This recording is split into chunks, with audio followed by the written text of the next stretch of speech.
G'day, my name is Steve Ray from the Groupwork Institute of Australia, and we run a collaborative leadership program amongst many other things. But the thing I want to talk to you today is about that very program.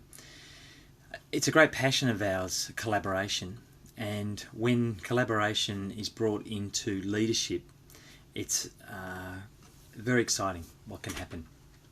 We see a lot of leadership out there, and people are still experiencing a lot of leadership which is very much of an old paradigm, where people are trying to either control things, they're trying to manage people who they believe are going to, not do the right thing. They're trying to be the one responsible for everything. They're trying to do things where they're kind of the most important figure, and the team is there to do the work that's coming down from somewhere. That paradigm is an old paradigm, and the exciting thing that's starting to happen a lot more is collaboration. Collaboration, though, is something which is quite a risky thing for people to step into, because collaboration requires you to actually trust the people that you're working with. This is what's so challenging, because the people that you're working with, of course, aren't going to be perfect. So as a leader, one of the things you have to do is be up for the challenge of being able to work with the fact that people aren't perfect. Good collaborative leaders can do that because they realise at a pretty important level that they're not perfect either.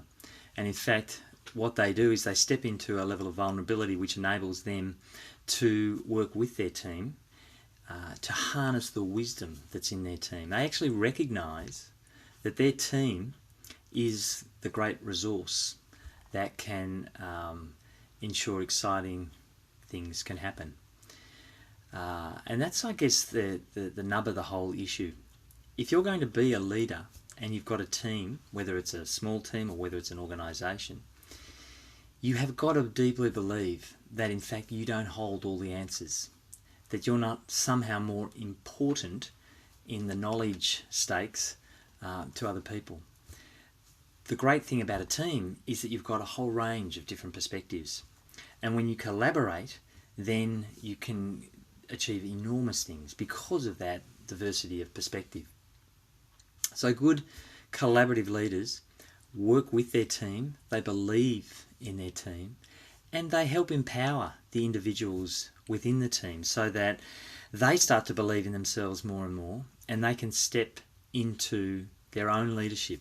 They take responsibility for things that maybe they didn't even realise they had the capacity to do. So a good collaborative leader is also a mentor.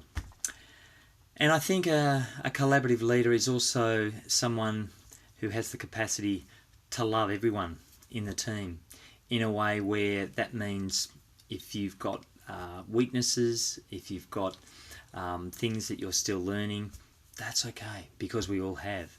And I think those kind of leaders are very exciting, but they're very few and far between, and it really takes some learning of skills, but also some learning of yourself. What's happening inside you that is stopping you from becoming a collaborative leader? That's what we really help people to explore in our program. So yeah, if you're up for it, why don't you check it out and join up?